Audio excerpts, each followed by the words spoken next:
নমস্কার। আজকে আমরা মুঘল সাম্রাজ্যের যে বিগত ক্লাসগুলো আমরা করেছি তার উপর একটা মক টেস্ট তোমাদের নেব। তোমরা ট্রাই করো যে কতগুলো কোশ্চেন তোমরা ঠিক করতে পারছো, সেগুলো দেখো, চেক করো তোমরা কীরকম পড়ছো, তোমাদের কীরকম প্রস্তুতি সেটাকে তোমরা নিজেরাই যাচাই করে নাও এই ভিডিওটার মাধ্যমে।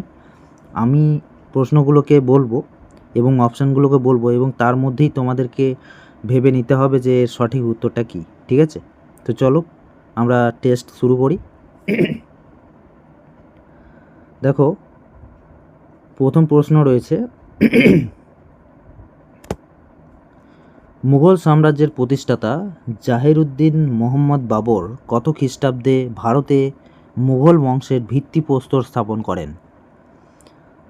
কত খ্রিস্টাব্দে মুঘল সাম্রাজ্য প্রতিষ্ঠা হয়েছিল তোমরা বলো। অপশান রয়েছে তোমাদের সামনে: 1526, 1556, 1530, 1527। বলো তোমরা, উত্তর দাও।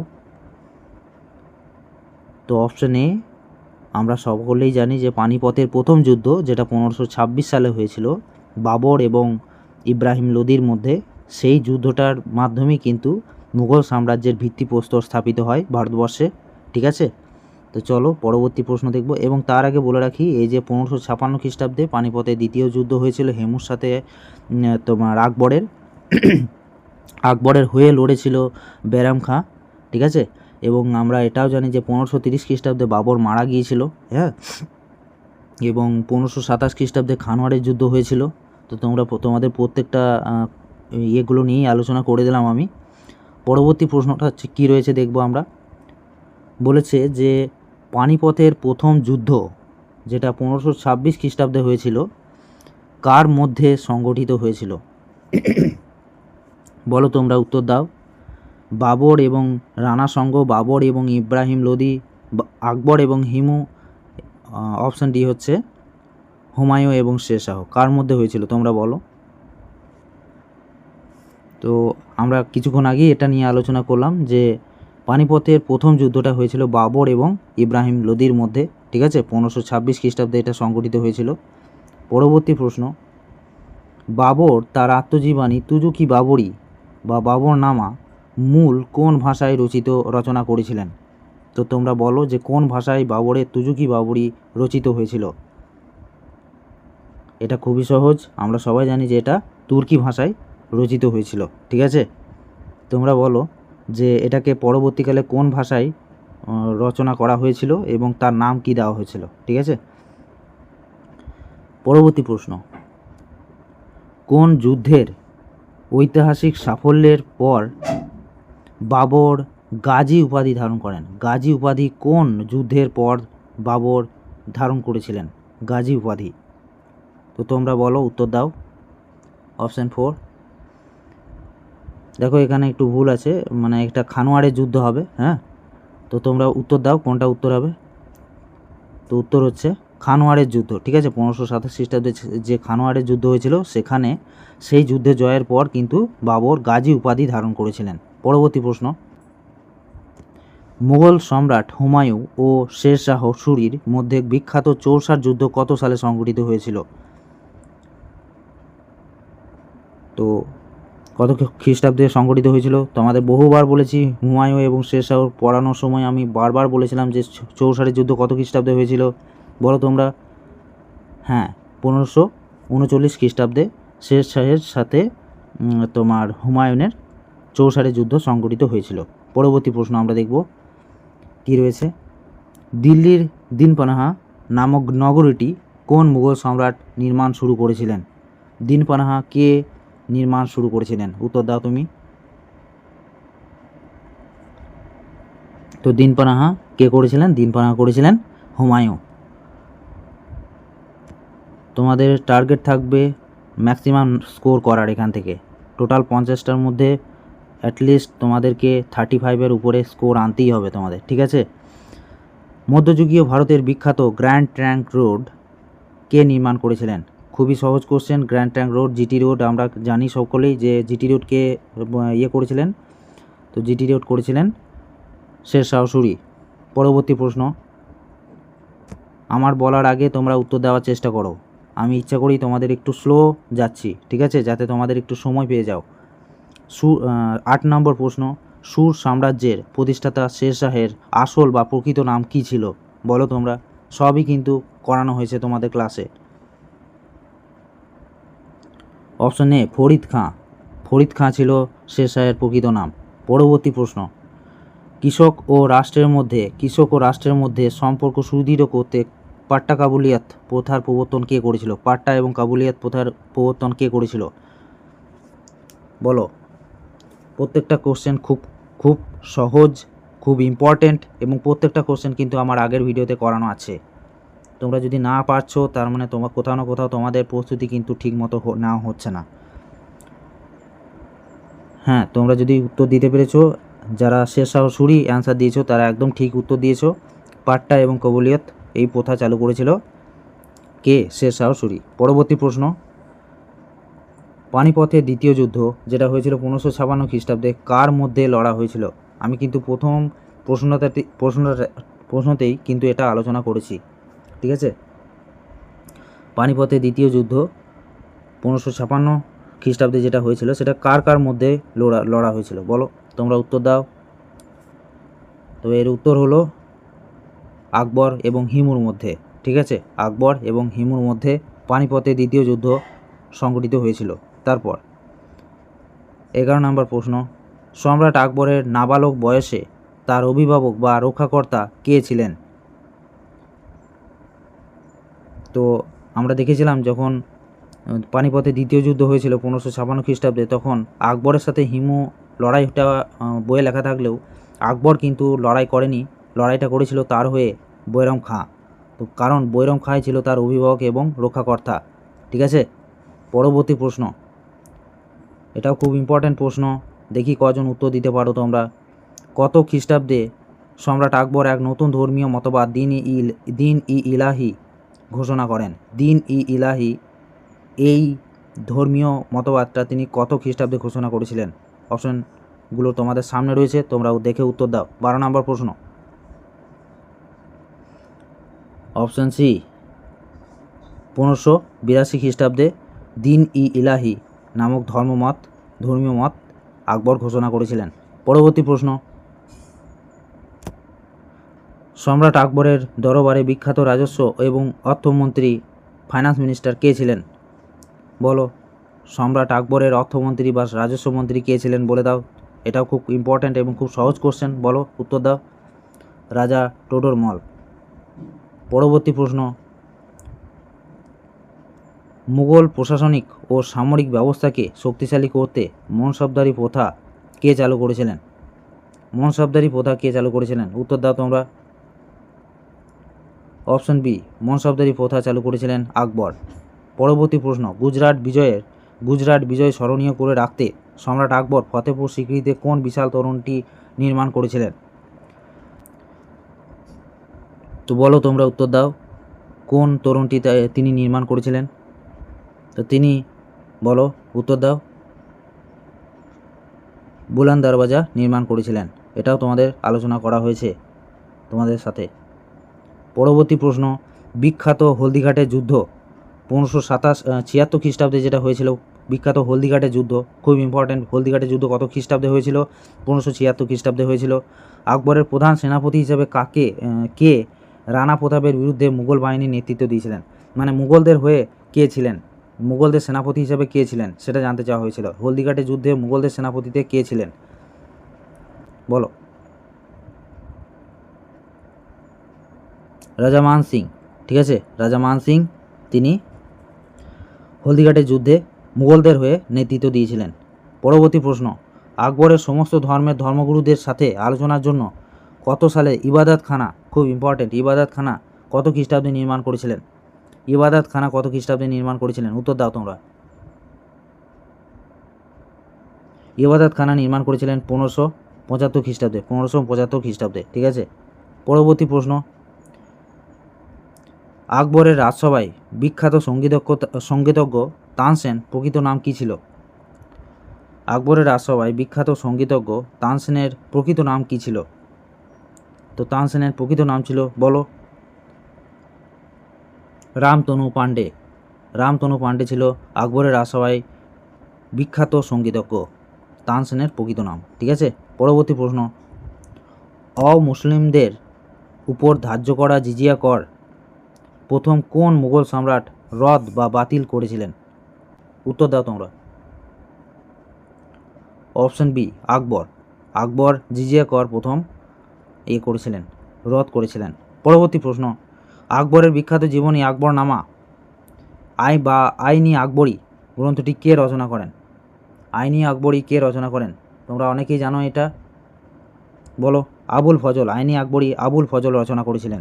ঠিক আছে, পরবর্তী প্রশ্ন, প্রজাদের সুবিচারের জন্য নিজের রাজপ্রাসাদের ন্যায় ঘণ্টা বা সোনার শিকল বা চেন অফ জাস্টিস কে স্থাপন করেছিলেন? এটাকে আর একটা নামে জানা হতো জাঞ্জির ই আলম। কি বললাম? জাঞ্জির ই আলম। হ্যাঁ, এটাকেও এই নামে অনেকে জানে এটাকে।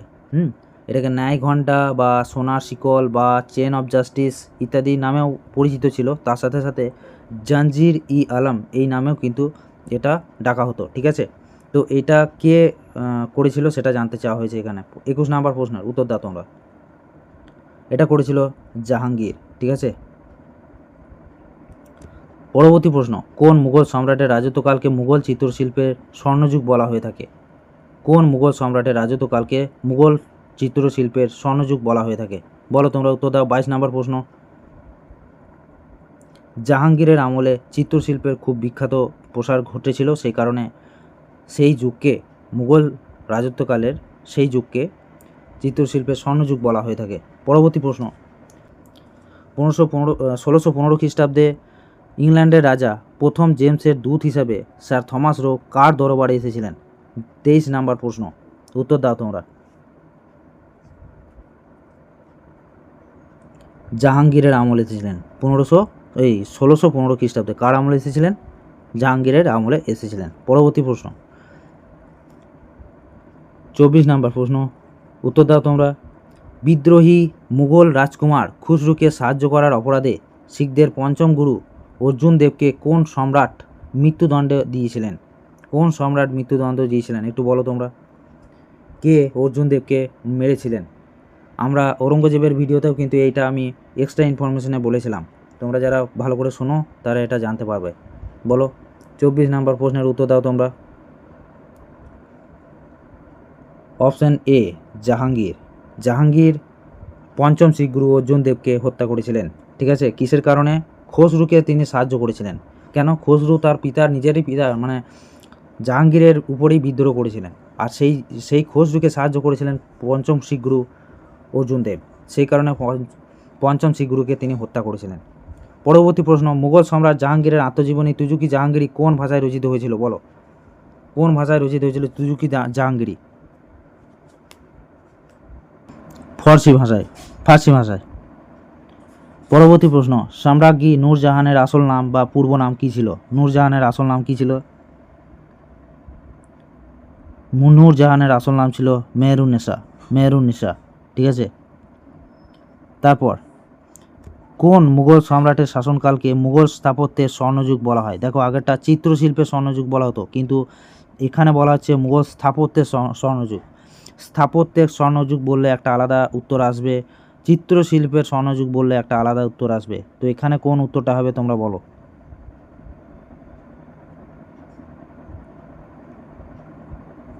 শাহজাহান। ঠিক আছে, শাহজাহানের সময়কালটাকে মুঘল স্থাপত্যের স্বর্ণযুগ বলে অভিহিত করা হয়ে থাকে। পরবর্তী প্রশ্ন, আগ্রার বিখ্যাত তাজমহল যমুনা নদীর তীরে কার স্মৃতি রক্ষার্থে শাহজাহান নির্মাণ করেছিলেন? কার জন্য তাজমহল নির্মাণ করেছিলেন?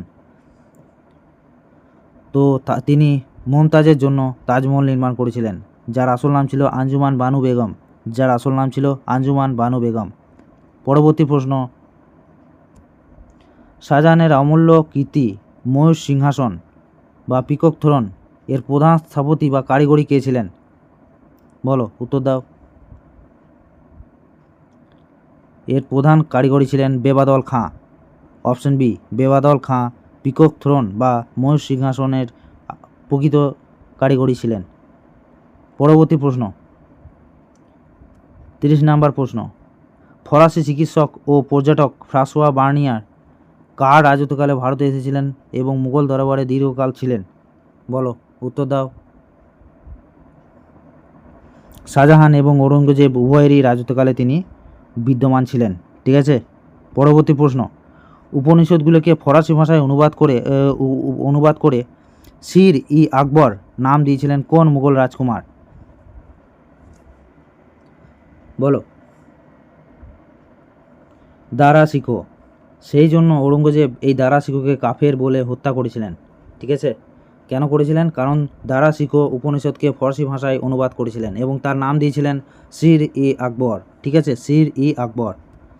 পরবর্তী প্রশ্ন, 32 নম্বর প্রশ্ন, শাহজাহানের পুত্রদের মধ্যে উত্তরাধিকার যুদ্ধে জয়ী হয়ে কোন মুঘল সম্রাট আলমগীর উপাধি ধারণ করেন? বলো, আলমগীর উপাধি কে ধারণ করেছিলেন? রিসেন্টলি করেছি আমরা ঔরঙ্গজেবের সময়কালকে, ঔরঙ্গজেব আলমগীর উপাধি ধারণ করেছিলেন। ঠিক আছে,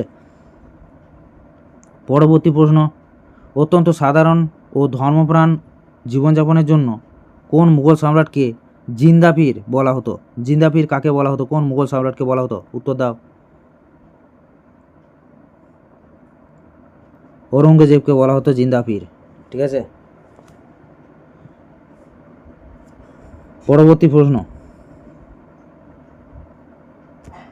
কত খ্রিস্টাব্দে গোঁড়া মুঘল শাসক ঔরঙ্গজেব পুনরায় অমুসলিমদের উপর জিজিয়া কর আরোপ করেন?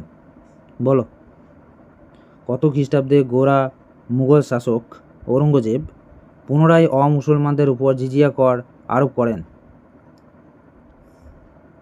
তো এর উত্তর হচ্ছে 1679 খ্রিস্টাব্দে জিজিয়া কর আরোপ করেছিলেন।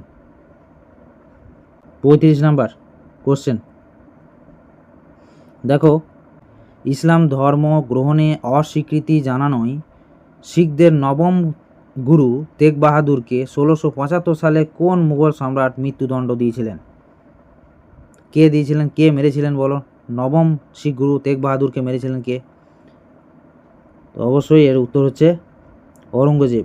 ঔরঙ্গজেব নবম শিখ গুরু তেগ বাহাদুরকে হত্যা করেছিলেন। ঔরঙ্গজেবের দাক্ষিণাত্য নীতির ফলে দক্ষিণ ভারতের কোন দুটি প্রধান শিয়া রাজ্য মুঘল সাম্রাজ্যের অন্তর্ভুক্ত হয়? মানে তিনি বহুদিন ধরে দাক্ষিণাত্যের পিছনে পড়েছিলেন, তো তিনি কোন দুটি অঞ্চলকে তিনি মুঘল সাম্রাজ্যের ভিতরে অন্তর্ভুক্ত করতে পেরেছিলেন? বলো, আমরা আগের দিন আলোচনা করেছিলাম বিজাপুর এবং গোলকোন্ডা, 86 এবং 87। ঠিক আছে, 1686 1687, বিজাপুর এবং গোলকোন্ডা এই দুটি শিয়া রাজ্যকে মুঘল সাম্রাজ্যের অন্তর্ভুক্ত করতে পেরেছিলেন। পরবর্তী প্রশ্ন দেখব আমরা 37 নম্বর প্রশ্ন, তাজমহলের অনুকরণে ঔরঙ্গজেব কর্তৃক নির্মিত বিবি কা মাকবারা কোন শহরে অবস্থিত ছিল? অর্থাৎ বিবি কা মাকবারা কোথায় অবস্থিত ছিল? বিবি কা মাকবারা কোথায় অবস্থিত ছিল? বলো, তো ঔরঙ্গাবাদে এটি অবস্থিত ছিল, যেটা মহারাষ্ট্রে অবস্থিত। দেখো, পরবর্তী প্রশ্ন, পারস্যের শাসক নাদির শাহ, পারস্যের শাসক কে? নাদির শাহ 1739 সালে ভারত আক্রমণ করে দিল্লি লুণ্ঠন করেন। তখন মুঘল সম্রাট কে ছিলেন? তো এখানে তোমাদের এটাই জানতে চাওয়া হচ্ছে যে পারস্যের শাসক নাদির শাহ যখন 1739 খ্রিস্টাব্দে ভারত আক্রমণ করেছিলেন, তখন দিল্লি লুণ্ঠন যখন করেছিলেন, তখন মুঘল সম্রাট কে ছিলেন? এটা জানতে চাওয়া হয়েছে। তো তখন দিল্লির সুলতান ছিলেন, এটা যদি এটা লেটার মুঘলে পড়ছে, হ্যাঁ, এটা তোমাদের হয়তো আমি করানো হয়নি। ঠিক আছে, তো এটার উত্তর হবে কি বলতে পারবে কেউ? এটার উত্তর হবে মোহাম্মদ শাহ, একে রঙ্গিলাও বলা হতো। ঠিক আছে, মোহাম্মদ শাহ রঙ্গিলা। তো তার আমলে নাদির শাহ ভারতে আক্রমণ করেছিলেন। ঠিক আছে, পরবর্তী প্রশ্ন দেখো, 1717 খ্রিস্টাব্দে ব্রিটিশ ইস্ট ইন্ডিয়া কোম্পানিকে বাংলায় বিনা শুল্কে বাণিজ্যের ঐতিহাসিক ফরমান কে দিয়েছিলেন? বিনা শুল্কে বাণিজ্য করার অনুমতি বা ফরমান কে দিয়েছিলেন 1717 খ্রিস্টাব্দে? বলো, 39 নম্বর কোশ্চেন, অপশন বি ফারুক শিয়ার দিয়েছিলেন 1717 খ্রিস্টাব্দে, এই জন্য এটাকে কী বলা হতো? ফারুক শিয়ারের ফরমান বলা হতো। পরবর্তী প্রশ্ন 40 নম্বর প্রশ্ন, 1764 খ্রিস্টাব্দে ঐতিহাসিক বক্সারের যুদ্ধের সময় মুঘল দিল্লির সিংহাসনে কে আসীন ছিলেন? ঠিক আছে, তো বলো কে আসীন ছিলেন যখন বক্সারের যুদ্ধ হচ্ছিল, তখন দিল্লির সিংহাসনে কে ছিলেন সেটা জানতে চাওয়া হচ্ছে, বলো উত্তর দাও। তো কে ছিলেন সেই সময়? দ্বিতীয় শাহ আলম ছিলেন। তো এটা তোমাদের উল্টোভাবে কোশ্চেনটা আসতে পারে যে বক্সারের যুদ্ধ কার আমলে হয়েছিল? বক্সারের যুদ্ধ দ্বিতীয় শাহ আলমের আমলে সময়কালে হয়েছিল। ঠিক আছে, পরবর্তী প্রশ্ন, আর 10টা কোশ্চেন আছে আমাদের। ঠিক আছে, এবং শেষকালে সবাইকে জিজ্ঞাসা করব কার কত স্কোর হয়েছে। ঠিক আছে, তো দেখো 41 নম্বর প্রশ্ন, ভারতের শেষ মুঘল সম্রাট কে ছিলেন যিনি 1857 সালের মহাবিদ্রোহের প্রতীকী নেতা ছিলেন? মানে যখন আমি বুঝিয়ে দিই একটু প্রশ্নটা কি করেছে। 1857 সালে যখন মহাবিদ্রোহ হয়েছিল, তখন কোন মুঘল নেতাকে একটা মানে সার্বজনীন একটা লিডার হিসেবে সবাই বেছে নিয়েছিল? তো এর উত্তর হবে, তোমরা বলো, এবং সেই ছিল শেষ মুঘল সম্রাট। এটাও একটা ক্লু দিয়ে দিলাম, বলো। তো এটার উত্তর হচ্ছে দ্বিতীয় বাহাদুর শাহ জাফর। ঠিক আছে, দ্বিতীয় বাহাদুর শাহ জাফর তিনি ছিলেন যে 1857 সালে যে মহাবিদ্রোহ হয়েছিল তার প্রতীকী নেতা বা লিডার। ঠিক আছে, 1857 সালের বিদ্রোহের দমনের পর ব্রিটিশরা শেষ মুঘল সম্রাট বাহাদুর শাহ জাফরকে কোথায় নির্বাসিত করেছিলেন? 42 নম্বর প্রশ্ন, উত্তর দাও। তো তাকে রেঙ্গুনে, যেটা মায়ানমারে অবস্থিত রেঙ্গুনে, তাকে নির্বাসিত করেছিলেন এবং সেখানেই তিনি মারা যান, এবং এইভাবেই মুঘল সাম্রাজ্যের শেষ রাজা তিনি মারা যান। ঠিক আছে, এটাই ছিল মুঘল সাম্রাজ্যের শেষ রাজা। পরবর্তী প্রশ্ন, মুঘল সাম্রাজ্যের দাপ্তরিক বা সরকারি ভাষা বা অফিসিয়াল ল্যাঙ্গুয়েজ নিচের কোনটি ছিল? তো এটা তোমাদের ডাব্লিউবিতে আসা কোশ্চেন প্রিভিয়াস ইয়ারে, যে মুঘল সাম্রাজ্যের দাপ্তরিক বা সরকারি ভাষা কী ছিল? তোমরা কে বলতে পারবে, বলো। তো দাপ্তরিক বা সরকারি ভাষা ছিল ফার্সি ভাষা। ঠিক আছে, ফার্সি ভাষা। পরবর্তী প্রশ্ন, পারস্য সম্রাট নাদির শাহ ভারত আক্রমণের সময় শেষবারের মতো কোন মুঘল সম্রাট বিখ্যাত ময়ূর সিংহাসনে বসেছিলেন? মানে পারস্য সম্রাট নাদির শাহ ভারত আক্রমণ করেছিলেন এবং তিনি ময়ূর সিংহাসন বা পিকক থ্রোনকে নিয়ে চলে গেছিলেন। তো এখানে প্রশ্ন করা হচ্ছে যে লাস্টবারের জন্য কোন মুঘল সম্রাট তিনি ওই পিকক থ্রোনে বসেছিলেন, সেটাই জানতে চাওয়া হয়েছে। তো এর উত্তর হবে মোহাম্মদ শাহ। আমরা এর আগেও দেখলাম আমরা। ঠিক আছে, মোহাম্মদ শাহ হচ্ছে লাস্ট ব্যক্তি, যে লাস্ট মুঘল সম্রাট যিনি পিকক থ্রোনে বসতে পেরেছিলেন। ঠিক আছে, তারপর কে নিয়ে চলে গেল? নাদির শাহ নিয়ে চলে গেল। ঠিক আছে, 1739 খ্রিস্টাব্দে। নিচের কোন মুঘল সম্রাটের সমাধি বর্তমান ভারতের ভৌগোলিক সীমানার বাইরে অবস্থিত? নিচের কোন মুঘল সম্রাটের সমাধি বর্তমান ভারতের ভৌগোলিক সীমানার বাইরে অবস্থিত? বলো। 45 নম্বর প্রশ্নের উত্তর দাও তোমরা, বলো। বাবর এবং জাহাঙ্গীর। বাবর এটা কোথায় আছে, বলো। বাবর এটা আছে কাবুলে, জাহাঙ্গীর এটা কোথায় আছে? লাহোরে। ঠিক আছে, সেই কারণে দুটোই কিন্তু ভারতের বাইরে। পরবর্তী প্রশ্ন, মুঘল শাসন ব্যবস্থায় প্রদেশ বা সুবাকে কয়টি উপবিভাগে ভাগ করা হতো? এই জেলা বা জেলাগুলিকে কি বলা হতো, বলো। মানে এখানে বলা হচ্ছে যে মুঘল শাসন ব্যবস্থাটাকে মানে ভালোভাবে প্রশাসনিক সুবিধার জন্য পুরো মুঘল সাম্রাজ্যটাকে কয়েকটা প্রদেশ বা সুবাতে ভাগ করা হতো। তোমরা দেখেছো বোধহয়, যখন আকবর আমি পড়েছিলাম তখন বলেছিলাম যে 12টি সুবায় ভাগ করা হয়েছে। তো প্রত্যেকটা বলছে যে এই জেলাগুলিকে, এই জেলা মানে প্রত্যেকটা সুবাকে আবার যে জেলাতে বা ইয়েতে ভাগ করে ছোটো ছোটো আরও ইউনিটে ভাগ করা হতো, সেইগুলোকে কী বলা হতো সেটা জানতে চাওয়া হয়েছে। তো এইগুলোকে বলা হতো সুবার আন্ডারে ছিল কি? সরকার। সুবার আন্ডারে কে ছিল? সরকার। 47 নম্বর প্রশ্ন, মুঘল কেন্দ্রীয় শাসন ব্যবস্থায় সামরিক বিভাগের প্রধান বা সেনাপতির পদটি কি বলা হতো, বলো। Option B Mir Bakshi. ঠিক আছে, মীর বক্সি বলা হতো। সেনাপতিকে কি বলা হতো? মীর বক্সি বলা হতো। লাস্ট 3টি কোশ্চেন আজকে আমরা দেখে নেব। ঠিক আছে, দেখো প্রথম প্রশ্ন রয়েছে, আকবরের নির্দেশে হিন্দু মহাকাব্য মহাভারতকে ফরাসি ভাষায় অনুবাদ করা হয়। ফরাসি সংস্করণের নামটা কী ছিল সেটা জানতে চাওয়া হয়েছে। তো তোমরা উত্তর দাও। এর ফরাসি সংস্করণের নাম ছিল রাজমনামা, ঠিক আছে? কী নাম ছিল? রাজমনামা, ঠিক আছে? তোমরা বলবে যে রাজমনামা কে অনুবাদ করেছিল, অর্থাৎ মহাভারতকে কে রাজমনামাতে পরিণত করেছিল, তার নামটা তোমরা আমাকে জানাবে, ঠিক আছে? 49 number question, second last question, বলো আধুনিক ভারতের মুদ্রায় রুপিয়ার প্রথম প্রচলনকারী এবং সুর বংশের শ্রেষ্ঠ শাসক শেরশাহের সমাধি কোথায় অবস্থিত?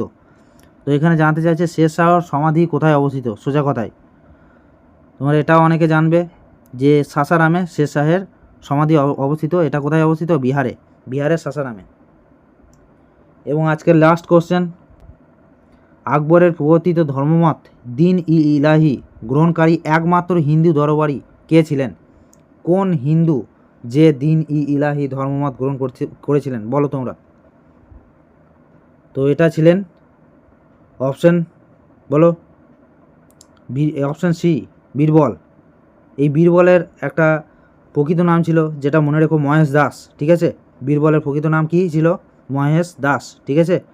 তো তোমরা আমাকে এবার জানাও প্রত্যেকে কমেন্টে যে কার কত স্কোর হলো, ঠিক আছে? প্রত্যেকে জানাবে। আর যদি কারোর কোশ্চেনের স্কোর কম হয়েছে, সে মন খারাপ না করে, বরং মন খারাপ করে তো কোনো কাজ নেই, ধরো, তো তোমরা ভালো করে প্রিভিয়াস যে সমস্ত আমি মুঘল সাম্রাজ্য থেকে যে সমস্ত আমি ভিডিওগুলোকে দিয়েছি সেগুলোকে আরেকবার ভালো করে দেখে নাও, ঠিক আছে? তো আমার আশা করি যে তোমাদের সবাই খুব ভালো রেজাল্ট মানে স্কোর করে থাকবে। তার কারণ কোশ্চেনগুলো যে খুব কঠিন ছিল তা কিন্তু ছিল না, কিন্তু হ্যাঁ, কঠিন না হলেও এই কোশ্চেনগুলো কিন্তু ভেরি ভেরি ইম্পর্টেন্ট, ঠিক আছে? তো দেখা হচ্ছে পরবর্তী ভিডিওতে, পরবর্তী ক্লাসে। ততক্ষণ পর্যন্ত রিভাইজ করে যাও, ভালো করে পড়াশোনা করে যাও। ধন্যবাদ।